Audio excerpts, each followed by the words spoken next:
It was an early victory that changed the course of our nation and the world. The new movie, 12 Strong, tells the true life story of 12 U.S. Special Forces members who were the first to fight in Afghanistan shortly after September the 11th. But you're the only one that sees it the way it is. I choose you. You and 11 men. Task Force Dagger. I would be remiss if I did not say to you, even in success, the odds of you coming home. They're 100%, sir, with all due respect. Two real-life heroes who led the team to take down the Taliban are depicted in this film that is going to be premiering tonight. Joining us right now is Major Mark Nutsch and retired Chief Warrant Officer Bob Pennington. Welcome, guys. Great to see you. Thanks. Morning. Good morning. Thanks for having us. My favorite show right here. I'm glad. Oh, well, thank you very much. Right. Ainsley likes the show, too. It happens to be my favorite show, too. Yeah. Tell us your story. What happened? We'll start with you. 9/11 attacks. 9/11 attacks. And actually, I was out on a mission at the time, doing a training exercise. And I was had some Zodiac boats. I was a 595 is marked as a maritime team. And took some boats down the Columbia River in Nashville and did a direct action exercise hit. And then we loaded up the boats, came back the next morning, and then heard the news. And we were all looking around going, this is a terrorist attack. Yeah, no kidding. Mark, we covered your essential assault, the initial assault, live on this program. Really? And we remember running, and Brian was here too, we remember seeing the pictures of Afghanistan, and those are Americans on horses. Yeah, Americans on horseback. You had to adjust to the scene. Yeah. The horses were your secret weapon, Yeah, weren't they? we're, 12-man team of Green Berets with our CIA partners were initially sent in for this mission. A lot of unknowns. They had to send some people in to figure out and get some answers. Link up with our Northern Alliance allies, with General Dostum, Commander Atta, and Commander Moakek. They were the leaders of 3 different ethnic factions of the Northern Alliance that were all fighting against Taliban and Al-Qaeda. But someone had to go in there to get some answers. And our team was honored and humbled to be one of the first of several Special Forces teams from the 5th Special Forces Group, part of Task Force Dagger, sent in to do that initial mission. Go ahead. But the horses proved to be a great asset to us because of the mobility. Absolutely, mobility. You could get over the mountains. Whose idea was that? Absolutely. Well, when the very first morning in country, General Dostum come riding up on horseback, and we realized pretty quickly, we asked him to take us closer to the enemy on the first day after he briefed us the situation. And 6 of my team mounted horseback for the first time and moved about 4 hours with him through the mountains, very dangerous. Our sergeants did an incredible job of not just dealing with the new challenge of horseback, but just that combat situation, the rugged terrain, the environment, the enemy.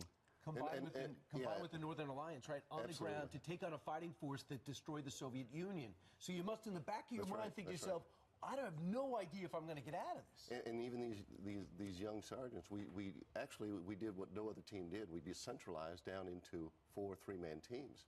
And so you had these sergeants teamed up with 300 or 400 other fighters from the other factions, some of the other factions, and we were able to envelop the battlefield. How did you go from that to now a movie that premieres tonight? You laugh. Unbelievable, right? Our team is honored and humbled that we're helped represent the Special Forces community, the Green Beret community, the broader Special Operations Task Force. We hope it will shed some light on the other great, incredible stories that are yet untold of other Special Forces teams.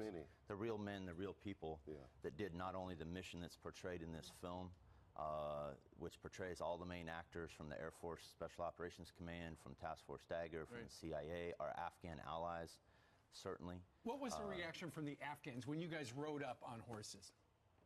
Well, they rode up to us on horses. Right. And you hopped on them and said, okay, let's go. Yeah, we were inserted by helicopter. Incredible, harrowing ride through the mountains that got us in there in the middle of the night. And by the first morning, we had met with the CIA, who then introduced us to our Afghan allies, rode up on horseback. Who were begging for years for us to get involved, so they right. love seeing Americans. And one of the things that we had talked about is when Massoud had been assassinated, would that have changed the tide of the Northern Alliance at all? But it didn't. They were still ready to join forces with us. It just amazes me, though, when I was learning about what y'all did on horseback. I mean, Mark, you grew up riding, rodeo star, but Bob... I wouldn't say a star, but yes, I You knew youth how to ride a rodeo, horse. high school. And But I was thinking they yeah. probably selected 12 equestrians, and you said no. No. How did not you at all. learn to fight and use your weapons and technology on horseback? Yeah, that was very painful. On-the-job training. I still have saddle sores from those. It was incredible. We had essentially a 19th century force on horseback in the rugged terrain. They're armed with 20th century weapons, AK-47s, assault rifles, rocket-propelled grenades, and then our Special Forces team brings in 21st century technology with satellite radios, with global positioning devices and night vision goggles, lasers, laser target designators. And then, of course, above us, we had this incredible aerial armada of every manner of inter-service aircraft that was at our back. Our biggest thing was the coordinating the fire, because you had now the Afghans doing cavalry charges, and we dropping the bombs at basically the same time. You had to take out the Taliban and get Al-Qaeda. And you didn't know if the next attack was coming. Time mattered. We waited about 3 weeks to get in, and when we got in, it was quiet because it was you guys.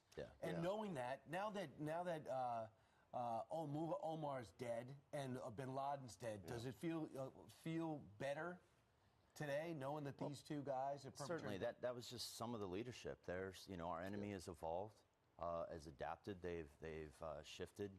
They've rebranded and are in different parts of the world. And there are teams of Green Berets today and our other special operations forces that are out there on the frontier, different countries, working closely with local partners. Did you like the movie? Yes, it had to watch it a couple of times, but I liked the depiction of how they show what a special forces team is all about, and how we adapted, how we overcame those tough challenges out there. And they were tough challenges. No kidding. Well, we look forward to watching the movie. It officially premieres, rolls out nationwide on the 19th. That's correct. Well, Bob and Mark, thank you very much Thank for you your so service. much. It's a pleasure. We've been Thanks. encouraged to work on a book to help tell more about this experience. So. Yeah. You got it. Well, you'll have to do that and come back and tell us about it. Further encourage you. Thanks, Brian. I appreciate it. God bless you. Thanks for Thank serving. you.